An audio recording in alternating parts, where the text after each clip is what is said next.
This is going to be a budget that focuses on jobs and growth. This is going to be a budget about getting Canada and Canadians back to work, fulfilling the commitment in the speech from the throne to help support 1 million jobs and to help Canada heal the economic wounds of COVID-19.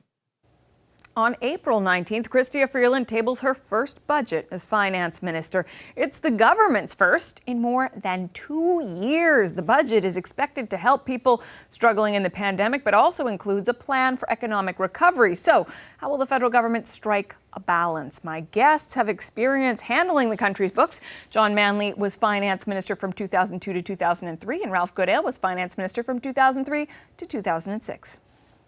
John Manley, I am going to start with you. Minister Chrystia Freeland announcing yesterday $7 billion for the provinces and territories. That includes $4 billion as a one-time increase to the Canada Health transfer. Did she buy herself a little bit of breathing room, do you think, yesterday on this question of longer-term health transfers? Oh, I think that there'll be at least a polite pause in the asks. But let's be honest.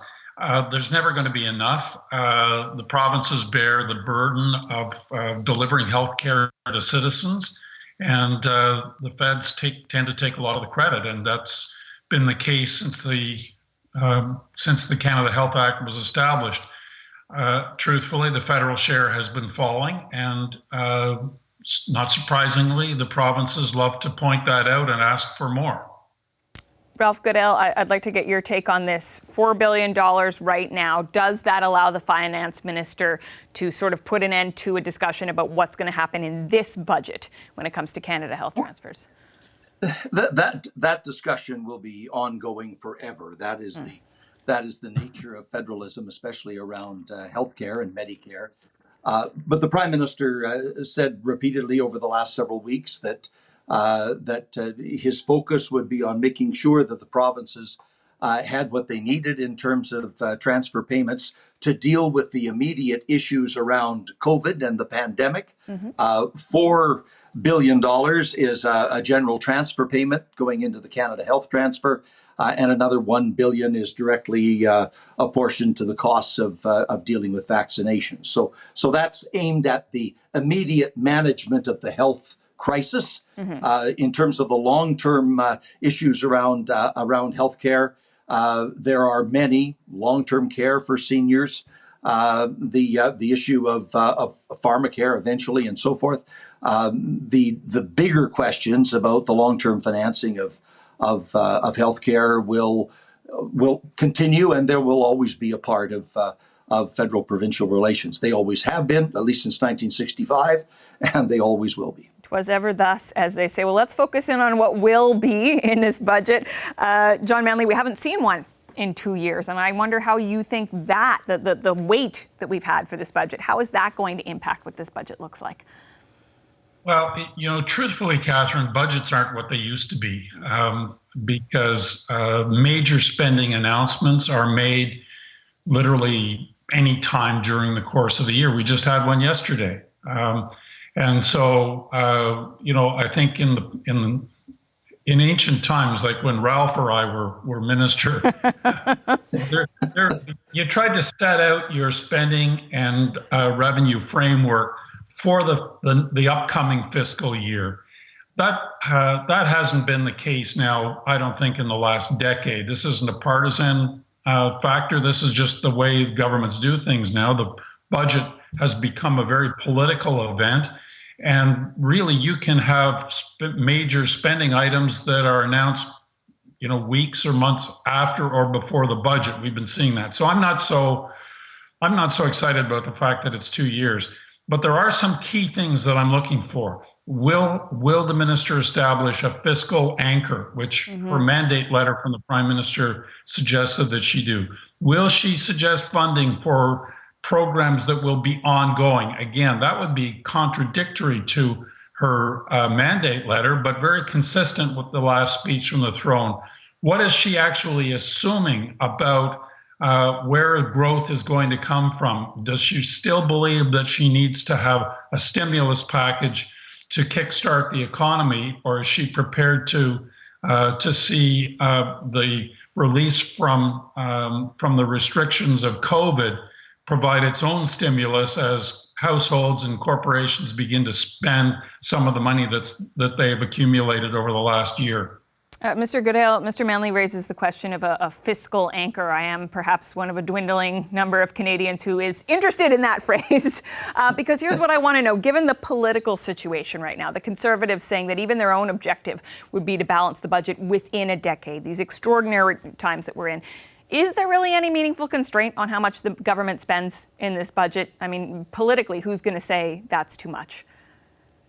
Well, in the present context of the chaos caused by COVID and the economic burden that is placed on Canadians, I think the common consensus among the public is governments need to intervene and they need to be prepared to invest during the course of the emergency everything that it takes to get Canadians through this emergency, because government has the capacity to do that borrowing and make those expenditures where individuals and businesses have a much more limited ability to respond. So I think there's a strong pool of support for what the government has done thus far, and that it has helped an awful lot of Canadians get through what would have been a very dismal year otherwise. We hope we are coming to the end of the emergency period, but that's one of the great challenges that the Minister of Finance has. When is the end, and where is the end?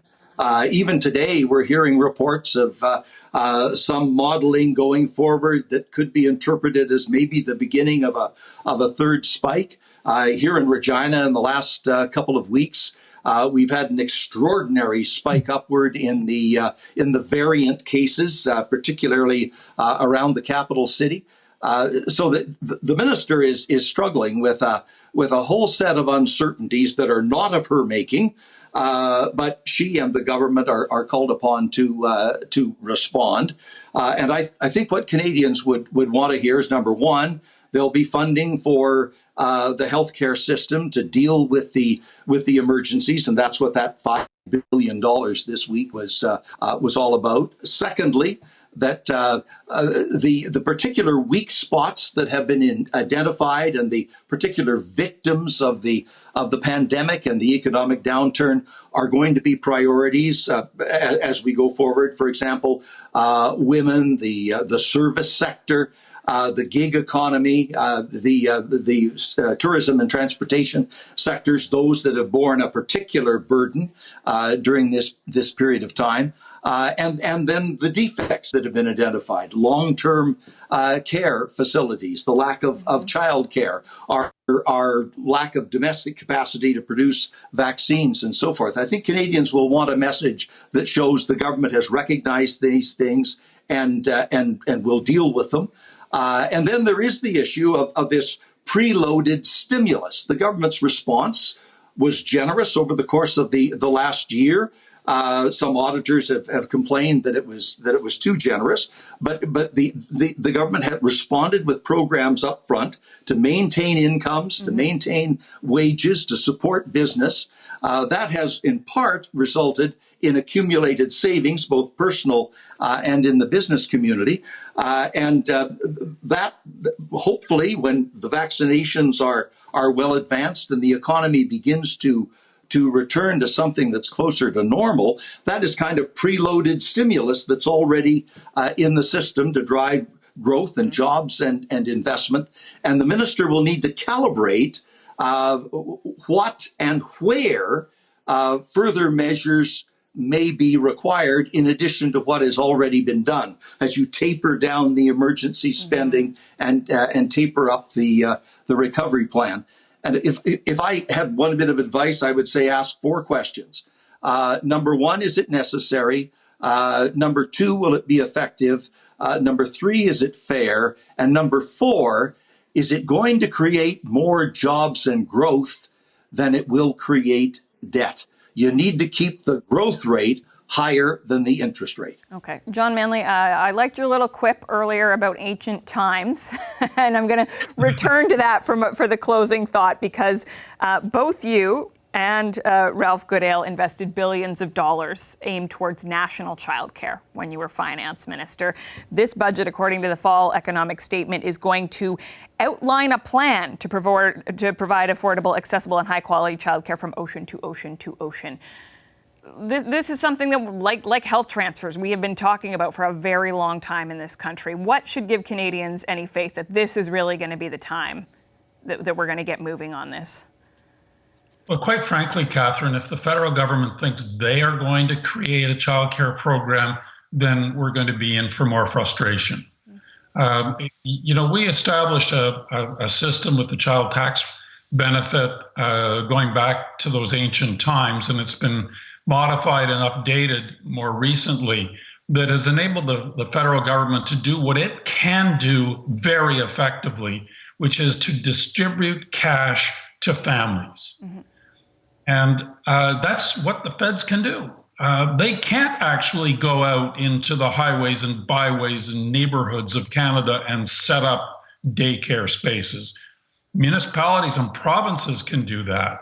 So if the minister and the federal government don't want to be held accountable for failing to do something that they actually couldn't do themselves, they'd be better off to rely on the powers that they have got and give money to Canadian families, who can then put the pressure on their provincial leaders and their municipal leaders to make sure that there are places for their children to go when they need them.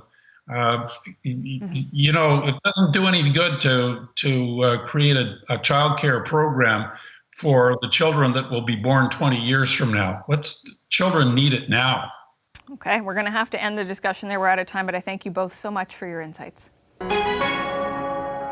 Hi, I'm Vashi Capellos, host of Power in Politics. See more of our show by subscribing to the CBC News channel or click the link for another video.